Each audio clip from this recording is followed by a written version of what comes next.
avant d'investir dans la raffinerie d'Aliko Dangote, notamment dans les marchés boursiers, alors je t'invite à écouter cette vidéo jusqu'à la fin parce que je vais partager avec toi des conseils qui sont assez importants pour toi en tant qu'investisseur privé dans les marchés financiers. Donc, peut-être tu es en Afrique ou alors tu es en Europe et tu t'intéresses aux investissements boursiers. Je vais te donner quelques conseils que tu devras absolument prendre en considération si tu veux faire des investissements en bourse dans la raffinerie d'Aliko Dangote.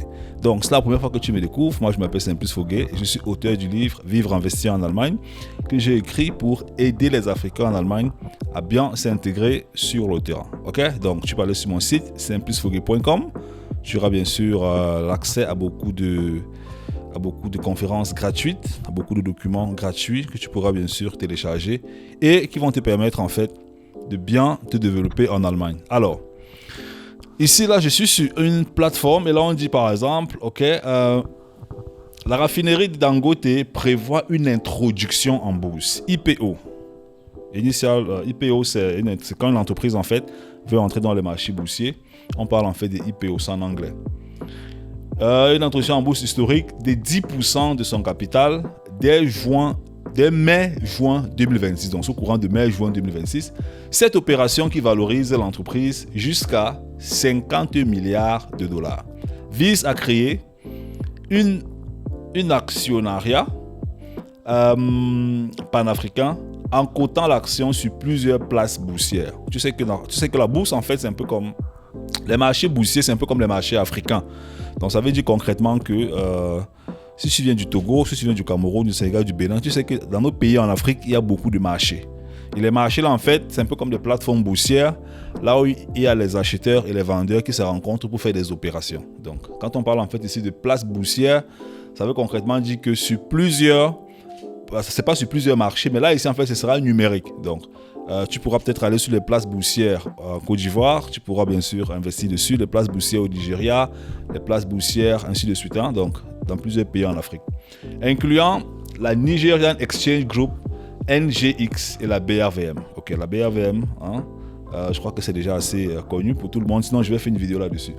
Alors, objectif, lever les fonds pour l'expansion de la raffinerie, capacité visée de 1,4 million de barils par jour et financer des projets d'engrais. Donc, alors, pour toi en tant qu'investisseur privé, personne qui, a peut-être peur des investissements boursiers, veut se lancer, ou 2, s'est lancé, s'est cassé la figure, 3, veut simplement s'éduquer dans ce domaine-là pour investir et gagner de l'argent. Donc, investir d'abord, avoir de l'éducation et ensuite, bien sûr, gagner de l'argent. Alors, comment est-ce que ça se passe concrètement? Alors, on a dit ici en fait que l'introduction en bourse sera entre mai et juin 2026. Donc, je vais aller sur 2 points qui sont fondamentaux quand on veut investir dans un marché financier, ou bien dans une action, dans un ETF, dans n'importe quoi, dans l'or, bref, dans un produit, une ressource, qui est cotée dans les marchés boursiers. Disons ça comme ça. La première chose, en fait, c'est que la plupart des personnes se basent souvent sur l'analyse technique. Ok? L'analyse technique, pour tous ceux-là qui ne savent pas ce que c'est, si tu as fait un peu de mathématiques, quand tu fais les mathématiques, on dit qu'il faut tracer les courbes. D'accord? On te donne une fonction, tu étudies la fonction, et puis après, tu traces la courbe de la fonction. La courbe, là, a une certaine direction. Ça peut faire comme ça. Quelque chose comme ça. C'est une courbe que tu traces dans un domaine de définition. De là à là, tu traces une certaine courbe. OK? Et puis, ça, c'est dans le cadre d'une entreprise qui est cotée dans les marchés financiers. Les entreprises ont donc des domaines de définition et des courbes. OK? Sur une période précise. Ça veut dire que tu vas, par exemple, prendre l'entreprise Apple, l'entreprise Microsoft, l'entreprise Build Your Dream, l'entreprise Amazon, l'entreprise BASF, Mercedes, Audi, ainsi de suite. Ce sont des entreprises qui ont un domaine depuis leur création ou bien depuis leur introduction dans les marchés boursiers jusqu'à l'heure où je tourne cette vidéo-ci. Aucune entreprise n'a un développement boursier en 2027, en 2028, en 2030.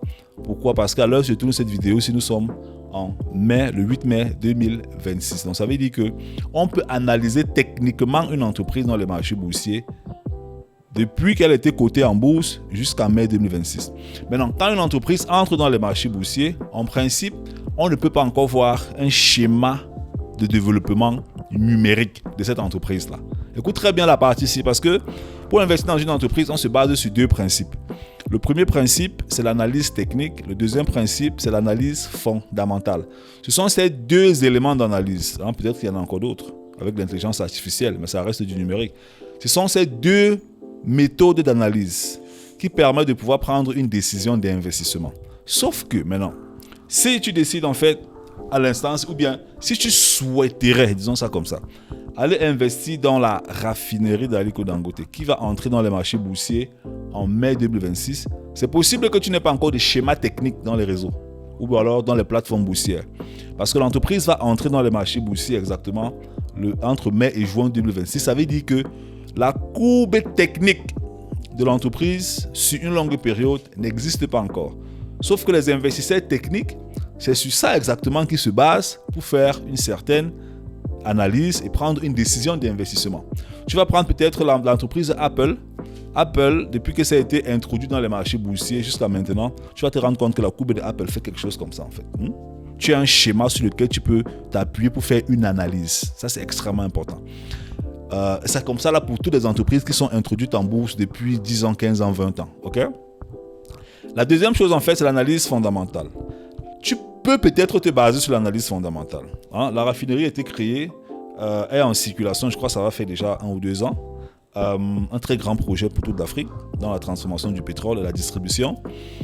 Donc, au niveau de l'analyse fondamentale, quand on fait l'analyse fondamentale, on se base sur quoi? On se base sur l'étude macroéconomie. Il faut comprendre deux formes d'études financières. La première étude, c'est l'étude macroéconomique.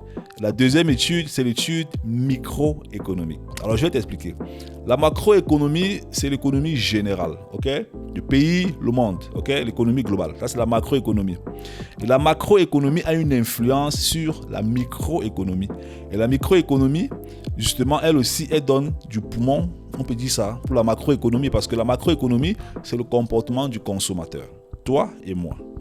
Les individus, microéconomie, les entrées, les sorties, les dépenses, les transactions, toi et moi, comment est-ce qu'on bouge au quotidien avec notre argent et comment notre argent collecté dans un grand volume, parce que dans un pays, tu peux avoir, disons que dans un pays, tu as 50 millions de citoyens, ces 50 millions de citoyens sont le poumon et font bouger l'économie macro donc du pays et ça te permet d'avoir une certaine dynamique.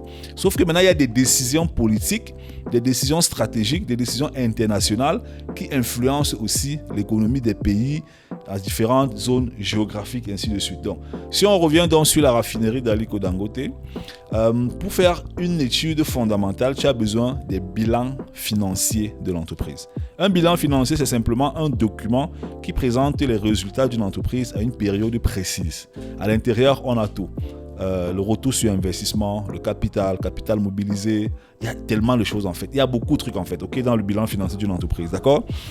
Et toi, en tant qu'investisseur privé, il faudrait au moins que tu sois capable de pouvoir interpréter un bilan financier d'une entreprise pour faire un investissement fondamental, donc en partant sur une analyse fondamentale.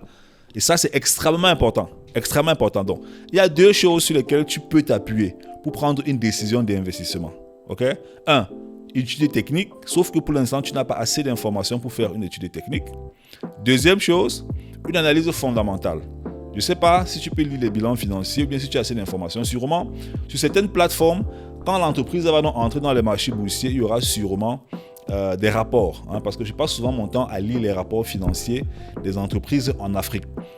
Et l'une des plateformes les plus reconnues, c'est la BRVM. Ça veut simplement dire que là-bas, tu as la possibilité de pouvoir télécharger les rapports financiers de certaines entreprises en Afrique.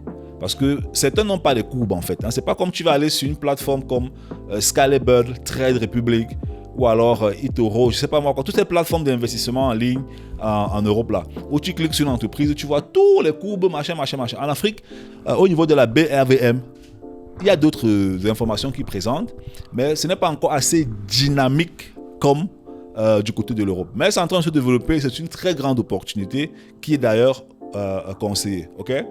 Donc, maintenant, toujours dans ce sens-là, pour ceux-là qui seront intéressés, par exemple, je travaille avec des Africains et je montre aux Africains, par exemple, qui ne connaissent rien dans les investissements en bourse.